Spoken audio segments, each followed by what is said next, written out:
Doctor Abdul Salam صاحب کہنے لگے مجھے آپ کا ایک شعر بہت پسند آتا ہے. وہ کیا شعر ہے؟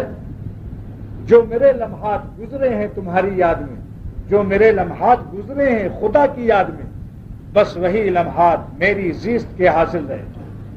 جو میرے لمحات گزرے ہیں خدا کی یاد میں، بس وہی لمحات میری زیست کے حاصل رہے. یعنی زندگی کے حاصل وہ سانس ہے جو اللہ کی یاد میں گزر جائے، جو مناجات میں ذکر اللہ میں گزر جائے. خدا ایسی سانس اور زندگی سے بچائے کہ جو ان کی نافرمانی میں گزرے. آپ بتاؤ خدا آنکھ کس نے بنائی ہماری؟ بتاؤ بھائی. اور روشنی کس نے دی؟ اور اگر مادر زاد اندھا پیدا کرتا تب نظر ادھر ادھر بگاڑتے ہوئے یہ اللہ کا احسان کا یہ شکریہ ادا کر رہے ہو. یاد رکھو ہر وقت مراقبہ کرو کہ اللہ دیکھ رہا ہے.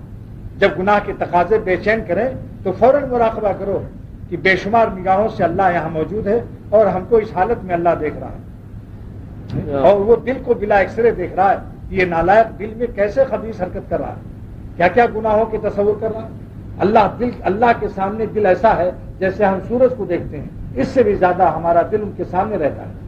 اسی لیے خیانت دل کی بھی حرام ہے کہ دل کے اندر بھی اللہ کی نافرمانی کے خیالات مت رکھو. دونوں خیانت حرام.